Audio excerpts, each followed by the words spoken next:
not winning 90% of your new business because you have some sort of incredible value. I'm going to take a bit of a different angle. We got a budget this big. I'm going to give it to you because you have a really killer plan. You give a Red Bull to a turtle, what do you expect? I think that's a dead turtle.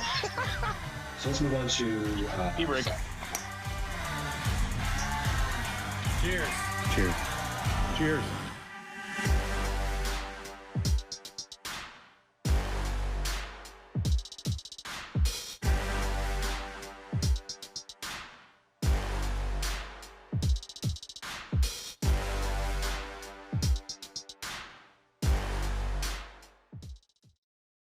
Does your current premium finance company lock you into long-term agreements?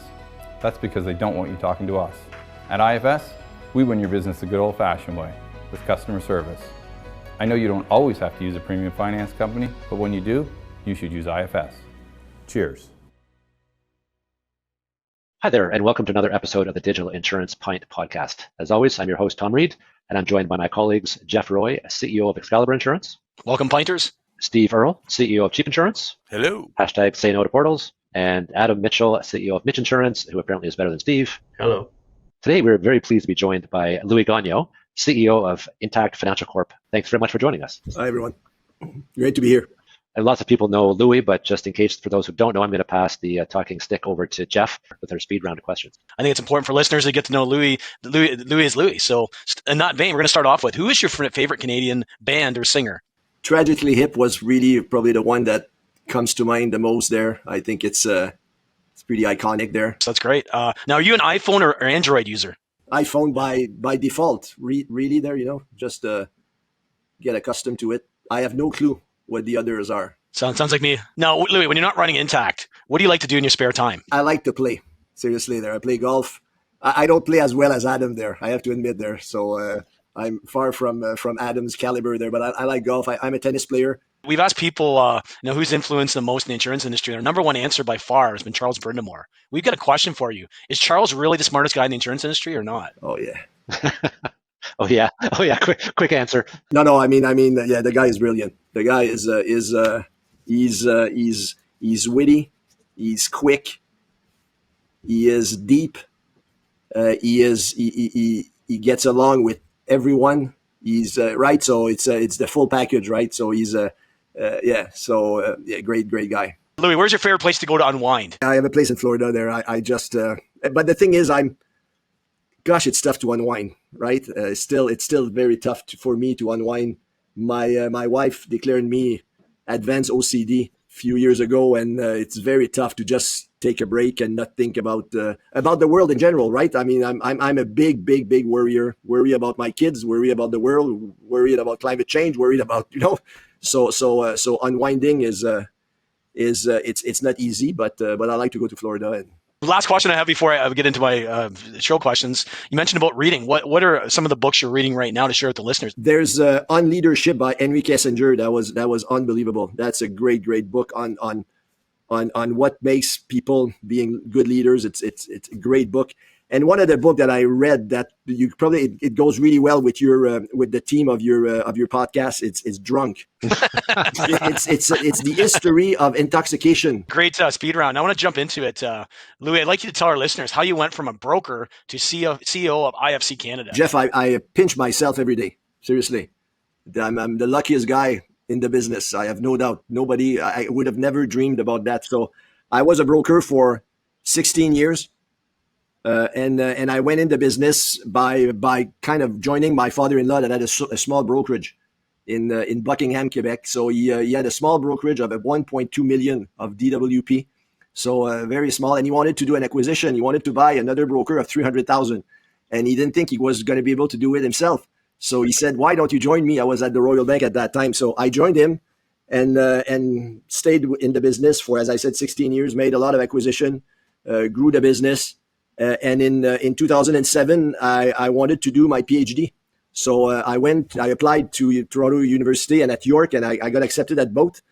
And just before starting, I met Claude Dussault, the CEO at that time of Intact, and Claude offered me a job.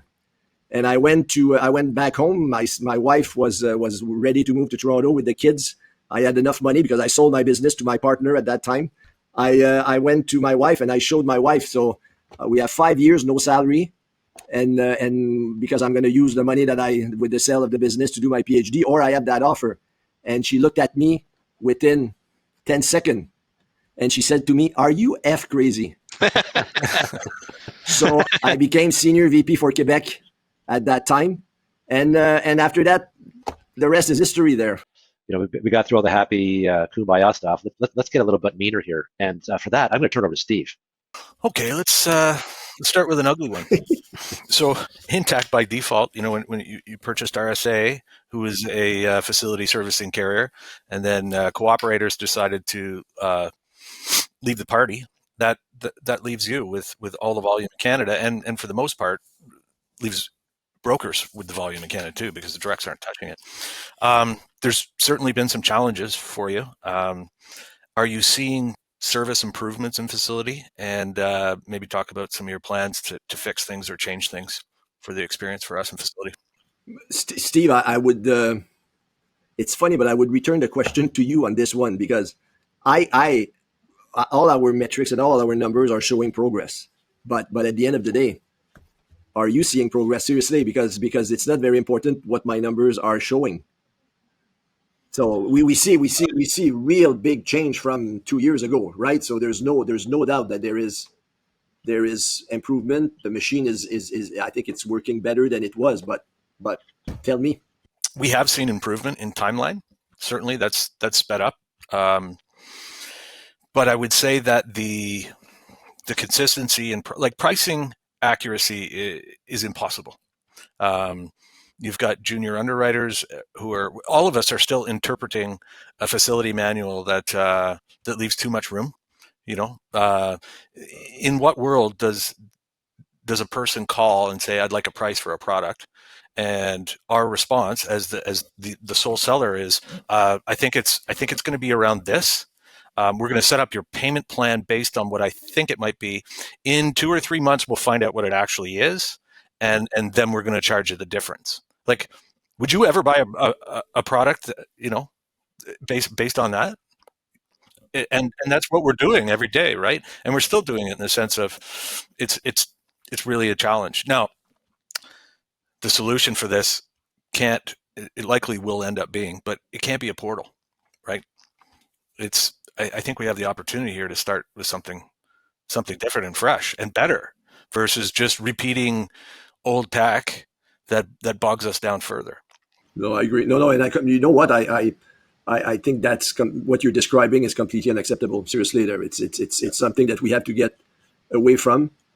It is. We as you mentioned, we are the only one, right? We are the only one now that, and there's a reason why, because nobody else wants to do it, right? It's such a, and the reason is I think, and again, I'm talking maybe out of my league here, but is that there is really no, I mean, it's drivers that have bad records or difficult to place business, but there's also that big fleet commercial, and that it's so heterogeneous as businesses that and it bogs us down, right? Because if you have to enter 400 vehicles on a fleet, I mean, it's like, and you have to enter them one by one. There's all sorts of rules in FA that makes the process very, very difficult, right? So I think we should focus on the one by one, right? The driver, the car, and maybe get better at that and make sure that we automate or do something that makes it a lot easier for everyone to do. But at the other end, the recipient that we have in the system is very old and it's very old fashioned. So again, we need to look at both ends. If you don't want a portal, how do we get connected with an old system? I'm not sure, right? I don't know the answer to that. No, and I mean, facility is unique in that you're just a servicing carrier, and there's rules of engagement and all these sort of things that go over at the facility association as well.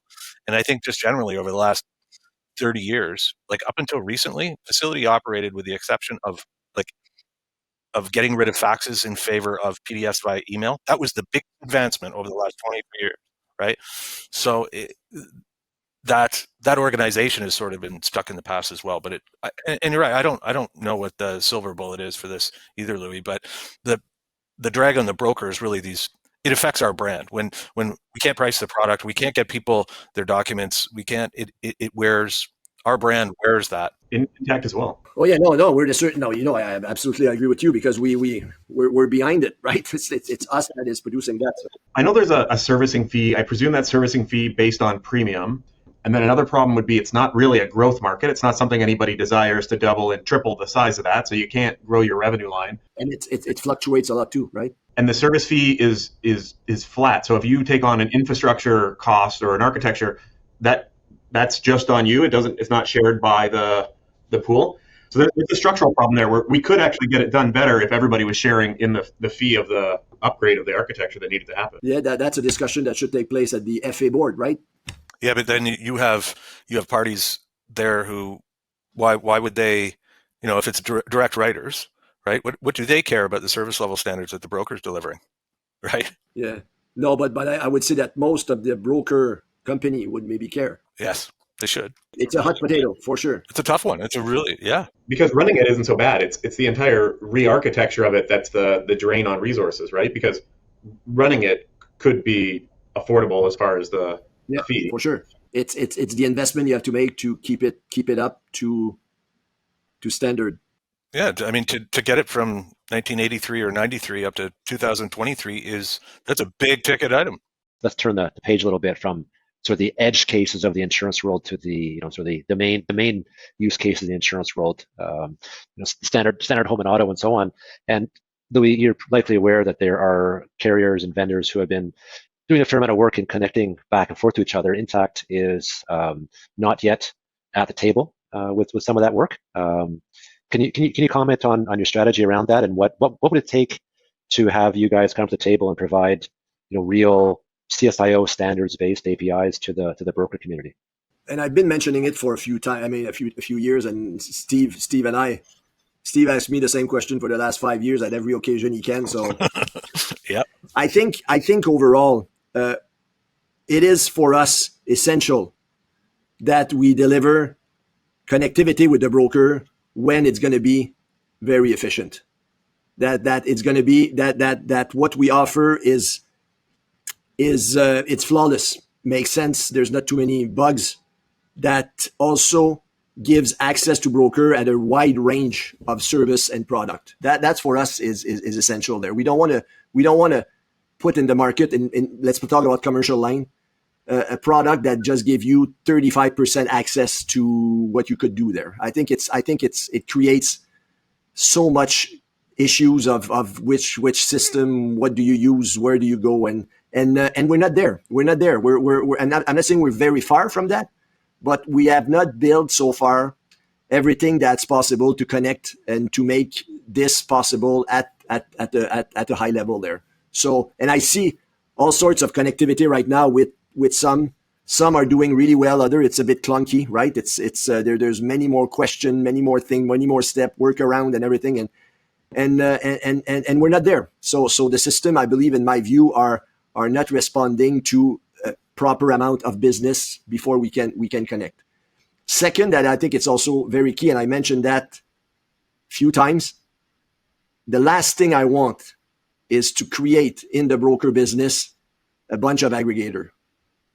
I don't want that. I don't want everything to be based on price, remarket every year, things that in my view are not beneficial for customers, because I think long-standing customers, people that have a real relationship with you and with an insurer, has a lot of value there. And so it will have to be a model where price is not the only thing. There's differentiation of product. And I think we can get there with Gen AI very soon, where we're going to be able to better identify from different places what are the differences. So that's my number two area where I'm concerned, and that I don't want to create. I don't want to create that potential, because it becomes too easy. We had the experience in the UK where aggregator had just completely destroyed the model in personal lines. Sorry to interrupt, but is it not your choice as to who gets to like you can if I all of a sudden build an aggregator versus being a broker. You can say, Steve, you can't show our prices. That's it. That's contractual. You can't, you know what I mean? If it's a remarket, that's a whole different question. If you're making it easy for brokers, too easy, apparently, to remarket. I don't know. That's a totally separate issue than aggregators, because I personally don't see aggregators as being an issue not to do APIs, because you just simply don't give them access to your pricing. That's it. Okay, well, but that's the thing. So I think what you want, Steve, is you want. I think that the ask from the broker is to give access to everyone. No. Well, so right now I can only get your rates if one of your reps signs off to Applied that I have it. So I presume a similar process would follow. We just go through a different door. Sure. There is a good point about the aggregation side, though, is that because when we think of aggregators, we think of the aggregators who are in our market as aggregators. But one of the things that I perceive with customers is that whether you call it an aggregator or simply efficient access to pricing, they will almost always choose the lowest price, which rarely is actually the best value from a consumer's perspective, which is where the broker's value proposition comes in. Right? You look at people who, when they're given access to what they perceive as a commodity, they'll just logically choose the lowest price. The fact is, typically, insurance is to a certain extent commoditized, but when you're buying for your own personal purposes, it is not a commodity. It is a real, financial product that has terms and conditions. And if you just blow past those and just look at just price, which is what the consumer can do, given that scenario, they will be, poorly served, and we'll have a lot of headlines in the paper saying Intact didn't cover this guy's flooded basement because he didn't buy the water coverage, right? Or I had a scenario a couple of years ago when I was looking at a direct writer for home insurance, and it was almost impossible to find the wind and hail checkbox for my, I live in Calgary. You need wind and hail coverage. It was way, way, way cheaper without wind and hail, but I live in Calgary. I need wind and hail coverage. Right. So I think, it's, yes, I believe that you can, if you don't want to deal with the aggregators, capital A aggregators, you can just not deal with them. But there's a whole other issue as well that needs the broker's input to help their customers make the right choices. I guess I don't want to skip by all of this without, slow round of applause and saying I fully agree with you on, and a bit of thank you for your leadership in the industry in pulling away from aggregators. I too think it's a bit of a middle person that sucks out a bunch of the value inside there, and it's not needed, and it's not good on most any of our sides. So API argument aside, I didn't want to pass by that nugget without a thanks and a tip of the hat. But Adam, and we will get there. We will get to make it easier for brokers. We will when we feel that we have the product, we have the right approach, and it makes sense. And as you mentioned, Steve, maybe we're going to be a bit more selective in offering it to brokers and not to others. So again, I'm not sure is that a very popular position, but at the end of the day, we need to protect our IP and also our I would say our ability to deal with the brokers we want to deal with. That's all we can ask, Louis, in the sense of if it's an API, is this partner using it for the purposes of chasing the price down to the lowest and that lowest common denominator, or is it a broker who wants to be more efficient and provide more advice to customers because they don't have 30% of their staff key clicking into portals? Obviously, you're making a pretty big system switch over with Bel Air and getting Johnson's amalgamated, right? And that's taken a lot of resources to get that done, right? So that's kind of is that a priority in the pipeline, kind of preventing some resources? But it's not the big, I would say, item that creates a lot of meaning tension or stress within the organization.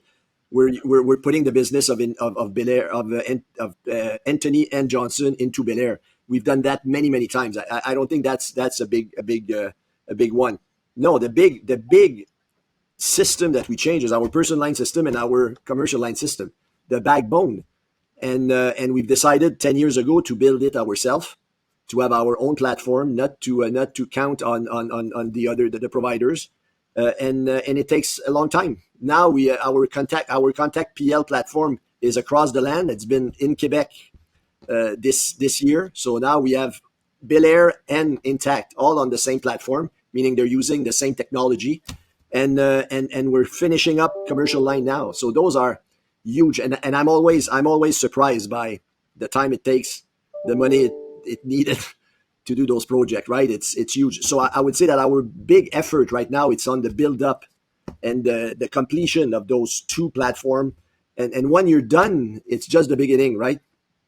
It needs constant improvement, constant changes, module that you have to add to it, and we're getting into security is such a big thing, right? I mean, and few brokers have been hacked this year. A few companies have been hacked, right? And it's a bit scary there. So every time I'm connected to the outside world, I'm opening up a door to the possibility, and so there's a lot of work to be done on the data protection side. Anyway, so I'm not here to talk to you about all my problems, but there's lots of stuff around that part. Okay. So why don't we switch gears here a little bit, and Adam, I'm going to take a look at you to switch gears for us and take us down a different path. Cool. Okay. Over to my favorite on Client Center. How is Client Center benefiting customers, or I guess what's the update on that side from a customer perspective as you see it? So as we speak, as of today, we have 2.5 million households connected to the Client Center. Represent about 52% of all our customers, all the customers that are out of that. There's about 40% are Bel Air, 60% of Intact. And what also surprised me, and now I'm gonna do a revelation that maybe broker are not gonna be happy with, is that there's more and more customers that are in opt-out broker, meaning that broker don't want us to promote to their customers the Client Center that are in the Client Center. So they get their policy, they receive, and they go and register themselves. Policy or claim? Policy, access to the Client Center. More on new business versus, because I see a lot signing up at claim time, because there are some are signing up at claims time. Okay, I can see that. But also some are just browsing the net, getting in there, seeing the portal, registering. And I'm not saying it's a lot, but there's people that are connecting. 50% is big. And there's a lot of people, obviously, if you sell a telematics product too, they're going to be in Client Center as part of telematics, right? Yeah. So 2.5 million household. It helps the customer to have access to, I would say, I always worried about that word, but state-of-the-art access to your document, your information, gives you a sense of going forward, changing your payments if you need to change your payments. So it gives you access to some stuff that you could do otherwise. And one of the things that I think I'm very proud of, seriously, on the Client Center is that the Client Center has two brands on it, right? The broker brand is there, the Intact brand is there. The phone number to call if you want to have information is the broker number, right? So it was built to make sure that you absolutely don't lose the contact with the customer. And as we know, insurance is still most of the transactions are not done online, right? People call the broker. They call the broker. They call Bel Air, right? It's not a secret. So they want to talk to someone. So I think it's a great view for a customer of what you have with Intact. And I think in 10, 15 years from now, I'm still convinced that the brand is going to be a big factor in the choice and where the consumer go and what they want as provider and protection for their service. So yeah. That seems like a lot more penetration than some of the numbers I heard with the telematics as well. Like when you're getting to 50% numbers and millions versus tens of thousands, that's you'd have to claim that's product market fit. Do you have any of the usage numbers as far as the download versus revisit? 2.4 million insurance documents were viewed since the beginning of the year, and the growth is 32% 32% growth in 2021, 38% growth in 2022. Yeah, it's significant. Again, very clear that it's co-branded phone numbers and all those things. So it makes it, I would say, a tool that seems to be needed, and people are going on it there, right? So. And I would argue that is, we see that across the board in every industry. It's consumer preference. They want to do business online, and those stats you mentioned, the years, obviously that's the middle of COVID, right? When digital usage, yeah. I mean, it had been going up obviously over the years, but it exploded during COVID because you had to, right? And people don't like to go backwards. So, I look at that and say that's great. It's good outcomes. But Tom, I agree it's COVID, but I remember we celebrated, or we mentioned, we gave a prize to the 2 million customer in November last year. Oh, and I'm not trying to downplay the outcomes of that. What I'm trying to say is that to me, this is an outcome of consumer preference. And to me, it demonstrates that people want to do business more and more online. Right? The insurance industry has not yet risen to the level of other industries in terms of what you can do in real time. As you said earlier, people still call the billing department, or they still call their broker, or they still call the claims adjuster. But yet that demand is there for more real-time digital services. But I think it's the downfall of our business, but it's also the beauty of our business. And the thing is, and I've said that at the last convention there, we are a very, very competitive industry. Lots of 21 players in that can sell auto insurance in Ontario. 21, right? There's not a lot of industry like that. Even though we have in Ontario, I don't know, 17%, 18% of the market, there's a lot of competition. We're fighting for every piece of business every day, right? And because of that, to find technology solution for such a diverse marketplace, it's not easy, right? Not every player has the same means. Not every player has the IT capacity to follow the crowd. So that's a downfall for the broker, but at the same time, it's a big upside because it makes you have choice. It gives you possibility of dealing with many. It gives consumer a big array of possibilities. So this is why you cannot have both, right? You cannot have a very efficient market with 3-4 competitors all hooked together like the banks, or a competitive market like the insurance business where there's choice, there's possibilities, there's differences. You can pick what you want. So you cannot have it's one that you cannot. It's very difficult to have, I would say, both. There's a way to solve that, and instead of having 21 different flavors of client center, how many BMSs are there? Really 3? Maybe we could just have 3 apps and everybody tap into them. One of the things about our business also that is kind of different than any other, like banking, it's what's really automated in banking. It's withdrawals and deposit, right? That's really automated and get the information about your loan and your so just information. You cannot do much more transaction than withdrawal and right that and pay bills. It's very simple transaction. In insurance, my biggest constraint in insurance is that I don't want to insure everyone.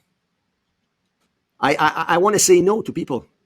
I want to say not you. But that's what insurance is all about, right? It's risk selection.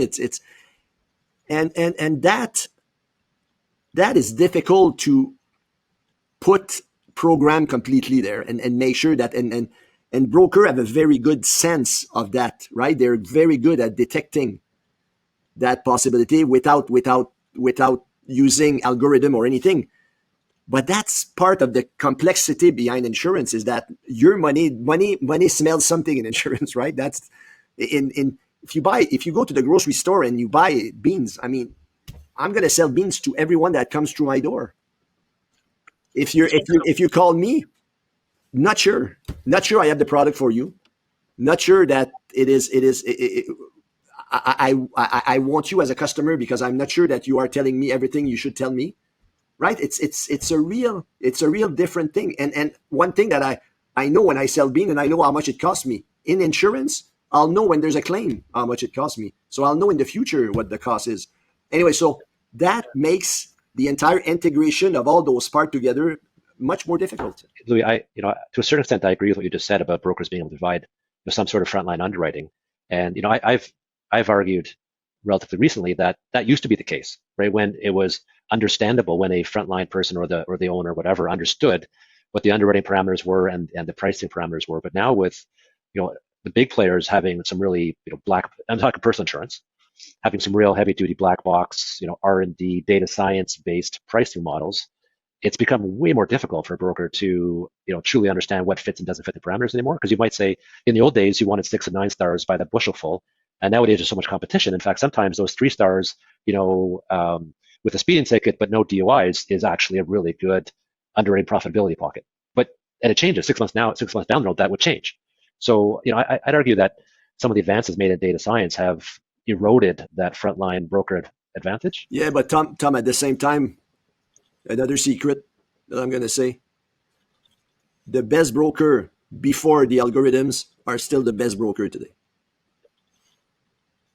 The broker that are attracting a type of clientele are continuing to attract that type of clientele. How do you explain that? If not for fraud, what can the algorithm not keep up with as far as adequately pricing or not pricing? Like, how are we falling behind on gut feeling or judgment? I think it's a question of the composition of your portfolio that attract the same kind of customer, right? That's what it is. It's a question of building a good portfolio that will talk. I mean, your friend is probably a good sign of who you are and how you behave and what you do, and that's a bit what underwriting is all about, right? So so now you're talking about underwriting by brokerage as opposed to underwriting by policy, which, by the way, I completely agree with. I used to do that when underwriting profitability was one of my responsibilities, and I do agree there are brokerages that make money more so than other brokerages, and how do they do it? I don't know, but I know they do it. But at that point, it's like who you're going to contract with. It's not which individual policyholder are you going to write or not write. I guess I want to kind of throw back into the broker versus direct and throw back to Louis. Are the brokers winning or losing versus the direct market? I realize, the direct model goes over for a different class or a different target segment than maybe what the broker model, but they're starting to become a little more intertwined at this point. Belair has got, by the way, incredible results. Hats off to you. So maybe just kind of share with us, what you think. Do you think we're winning or losing, or what do we need to do to reset ourselves if we are losing? Yeah, and Jeff, I've had that question also at convention for the last 20 years every year. And I've when I did my MBA, I finished my MBA in 1997. And one of the professor at the end of the MBA came to see me and he says, "Louis, you have to change business." I was a broker. He said, "You're dead. You're dead. It's finished. Brokerage, intermediation is over. You have to go." He said to me, "You're too smart to stay in the brokerage business." Who knew he was a psychic and predicted the future, right? No. When I left in 2007. I sticked around for 10 years. I really did not believe. And by the way, all the guys that were in tech at that time all lost their job, all struggled like crazy. The Nortel, the Mitel, all the guys that were in my class. So there's two guys that really had a great career. One was in construction and the other one was me in the insurance as an insurance broker. So just to say that's 1997. So that's 27 years ago. And the death of the broker was announced at that time, right? That's my answer. But the thing is that broker are evolving. I look at you guys. I mean, I look at how you run your business, what you do, what you did to increase your productivity, use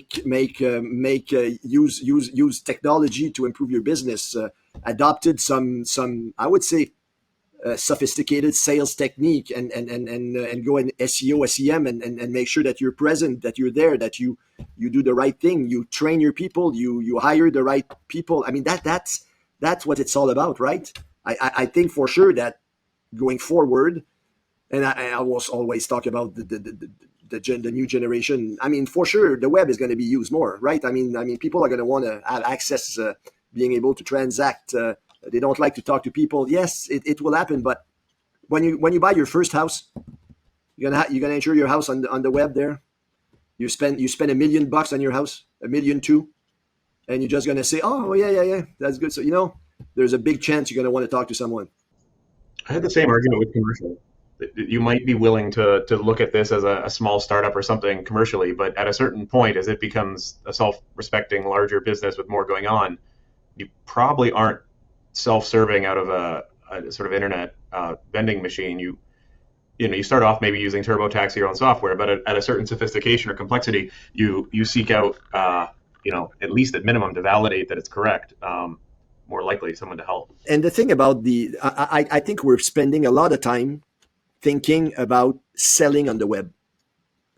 And one thing that I discovered, and you probably discovered too there, is that the most important aspect of an insurance policy, it's the first time you put that policy in your book.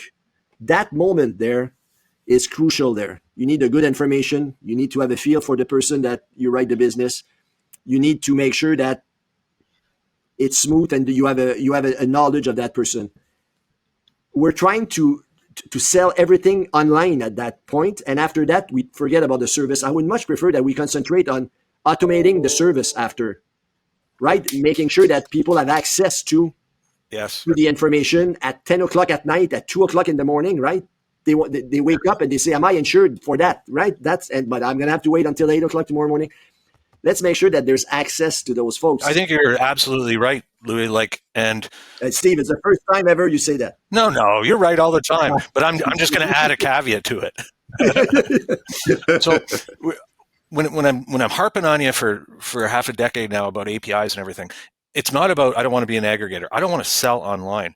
What I want is to be able to offer the customer experience that we're getting our asses kicked by the directs at. So Bel Air's customer experience insofar as self-serve and all that kind of stuff, I want to eliminate when Louis calls to say, I have a question about this, that, or the other. And right now, 8 out of 10 times, it's I'll call you back when I have the answer. We need to eliminate that. And that's where we get the APIs. And we want to just go into our BMS and see and be able to serve from that and not have 12 portals open across our screens that may or may not. So that I firmly believe that connectivity, that the broker value proposition will absolutely crush it and regain market share if we can get connectivity in place to be able to offer that service. We're still going to be about advice. Forget about the sale. We can still do that smell test up front and write better business, but being able to serve customers in a way that they become accustomed to in every other industry is going to be critical. And that's why I'm on you about those APIs. Well, I think the big thing is people want omni-channel, they want choice, which we've talked about, and they want to start in one channel and finish. And that's where we struggle because we can't start and go from A to the end on a lot of channels because we're lacking some of the connectivity. It's bulky. It's not. Do you really think they want to go from the same channel? So you start on the web, they want to continue on the web? They start on the phone, they don't want to go to the web after? Well, so some people like to start on the phone. They would love to finish on the phone if they're making a call and inquire. Depends on what they're trying to do, right? But I think the big point is Canada's shown that people want advice. Like back to your point, Louis, $1.2 million house. Did I click flood or not click flood? And all of a sudden there's a flood and I didn't cover myself. If you want to be your own doctor, yes, you can learn how to Google it on how to do heart surgery, but it's not going to end well. There's still people want advice. Now, some people don't want a relationship and they want it simple and easy. They don't care. And there's better channels for that, right? So, but when you look at the bank, if you want to open a bank account, brand new, you're brand new, you have to go to the branch. You have to meet someone. They have to ask you the question. But after they finish the conversation, they tell you, from now on, sir, you can do everything, all your transaction on the machine, on the web, at home, on your portal. That's what they do, right? That's exactly. But the first portion, the first entrance to your business, they have to see you. You have to sign. They need your and we're pushing everything on the new business, right? We're pushing everything to make it, and I'm not sure if it's the right approach. Yeah, so just to because everybody talks about new business because it's a sexy one. Everybody and it's code, right, for growth and profitability, all that kind of stuff. That's what brokers think. But when you actually dig into it, which I've had lots of conversations with brokers about what their priorities are. There's 50 different transactions that we could write APIs for, and the ones that it comes down to is we sort of discount commercial lines because it's still it's still fresh and new and the standards aren't even close to being done yet and blah blah blah. So we look at the high volume ones in personal insurance, and what I get back from brokers is yes, they want new business APIs, but they also want inquiry APIs because they get the fact that customers want to be able to self serve. They want to pull up a website or an app or whatever and go, bang, when's my next bill? Oh, it's the 25th of the month. I better how much is it? Oh, $200. I better make sure I have that money there. Because today they have to call their broker, and the broker doesn't know. The broker's got to go in a portal. He's got to call a billing department, whatever. And let's get back to what Steve said is, when I call you and say, how much is my next bill and how much is it? And you say, I don't know, I have to get back to you. It's a terrible experience. Yeah. Can I change my payment from Tuesday to Thursday or whatever? Let me call you back. I'll call a billing department and wait on hold for 45 minutes to get through and to hear no. Yeah. So I just want to push back on the thought that all brokers want is new business. That's not actually the case. There's a lot of, there's 80% of your costs, 80% of your activity is service, right? Which can be done way better. Ironically, a lot of brokers spend a lot of time and money making their new business processes great, but their service processes are not great. Just quickly, Louis, I know we're getting close to the end here, but what do you see as the big challenges? What keeps you up at night at Intact? There's a lot, obviously weather is a huge problem. You mentioned a few things right off the bat. Just share with the listeners what keeps you up at night and what do you see some of the challenges of us in 2024 in the industry? Yeah, I think cyber continues to be, in my view, we've never had, I would say, security meeting before 2019, right? We had once a quarter, maybe discussion about, and now we have one every Friday morning. We have a security update. This is my number one. I think there's a lot of social issues that are concerning for our business, right? I mean, the world, it has a weird place right now. There's so many conflicts, so many divisions. Tough to and for me personally, this is probably one of the things I'm reading a lot about it, trying to better understand. And finally, for sure, climate is one. But at the same time, I think climate is that's our business, right? This is what we're made for. I mean, this is why insurance exists, is to cover those risks. My biggest fear is that we're losing relevancy if we don't take care of that one as an industry better, right? That we make sure that we keep and stay relevant as an industry to help people building back what they lost and making sure we're there. So that's, I would say, the three things, Jeff, that... Where does embedded insurance and the idea of the OEM side sit with you? I think it's going to come. I think we see some manufacturers anyway trying to do it. I'm not sure how successful they are so far, right? You even see, I don't know if you saw the article about AVs in the Globe yesterday, where now they're talking about the cost of insuring electric vehicle.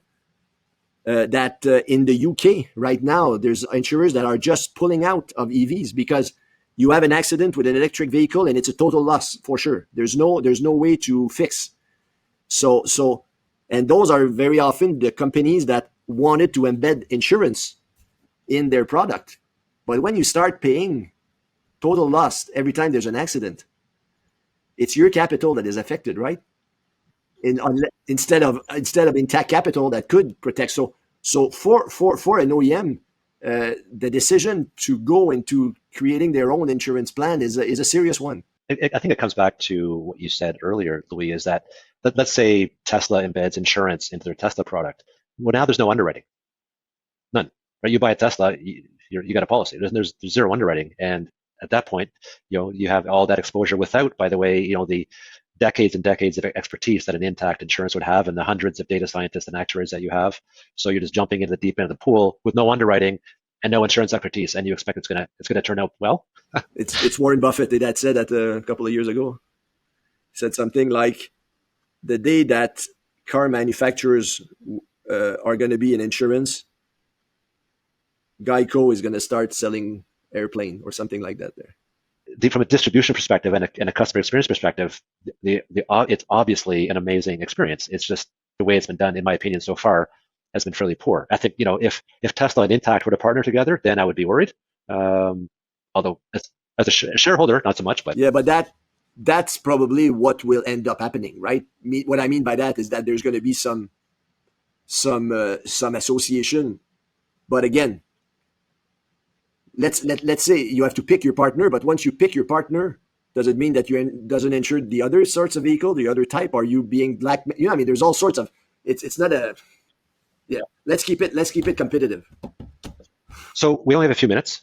Louis, did you want to maybe wrap up here by? Is there any advice you want to give to brokers? Anything you want to say about Intact's future? You know what? I think we are in a time where there's going to be a lot of changes going forward, and I mean it continues to be a lot of changes. I always suggest to brokers to stay close to their market, stay close to their people, invest in technology, invest in keeping your people with you, create an environment in your office that makes people want to go to the office and come back, and just keep people happy, right? That's really what it's all about.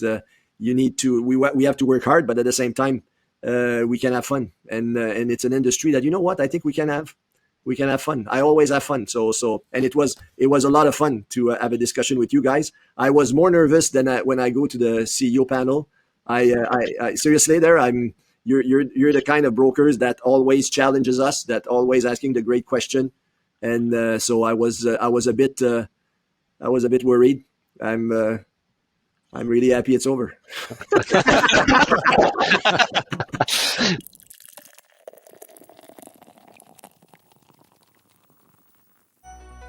Is retention important to your brokerage? Of course it is. That's why at IFS, we have a cancellation prevention process. Want more details? Give us a call. I know you don't always use a premium finance company, but when you do, you should use IFS. Cheers.